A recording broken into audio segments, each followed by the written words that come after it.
আমারে জাহান্নামের আগুন থেকে অল্প কয়দিনের জন্য হইল একটু আমারে আলাদা আপনি একটু সুযোগ দেন, দুনিয়াতে পাঠান, নয়তো আলাদা কোনো জায়গা দেন, আমি আর পারছি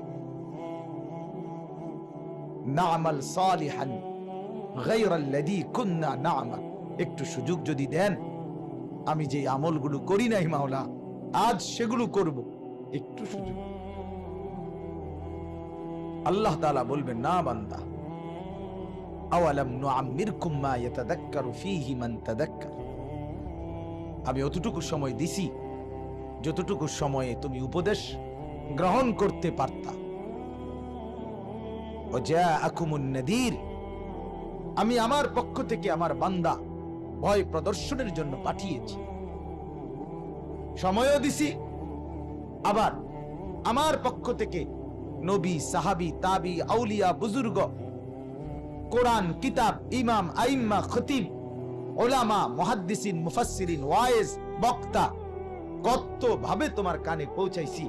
গুনাহ ছাড়ো, গুনাহ ছাড়ো, গুনাহ ছাড়ো, মিথ্যা ছাড়ো, চুরি ছাড়ো, জিনা ছাড়ো, ব্যভিচার ছাড়ো, অসভ্যতা ছাড়ো, সুদ ছাড়ো, ঘুষ ছাড়ো, মদ ছাড়ো, জুয়া ছাড়ো। আমি কি বান্দা তোমার কাছে বলি নাই? আমি কি তোমার কানে পৌঁছাই নাই? কোরআনুল কারীমের মধ্যে আছে, এর বাপ কোরআনে আছে, সূরা মুদ্দাসসিরের মধ্যে শুরুতে আল্লাহ নবী সাল্লাল্লাহু আলাইহি ওয়াসাল্লাম ঠান্ডা, শীত, কাঁপতেছিলেন জ্বরে, এই অবস্থায় চাদর গায়ে দিয়ে শুইছে, শীতে, ঠান্ডায়, জ্বরে। ঠিক এই টাইমে আল্লাহ তাআলা নবী সাল্লাল্লাহু আলাইহি ওয়াসাল্লামকে জিবরাইল পাঠাইয়া আল্লাহ তাআলা কোরআন নাজিল করে বলছে, ইয়া আইয়ুহাল মুদ্দাসসির, ও চাদর পরা বন্ধু আমার, কুম, বন্ধু আমার, ওঠেন, কুম, দাঁড়ান।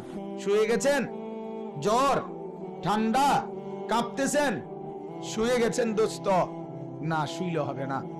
আমার কোটি কোটি বান্দা এখন আমাকে চেনে না, আখিরাত চেনে না, জাহান্নামের ভয় করে না, আখিরাতের ভয় করে না। ফাআনজির, আপনি ওঠেন বন্ধু, ওঠেন। ফাআনজির, আমার বান্দাদেরকে জাহান্নামের ভয় দেখান, আখিরাতের ভয় দেখান, কবরের ভয় দেখান। উঠায় দিছে আল্লাহ, ওঠেন বন্ধু।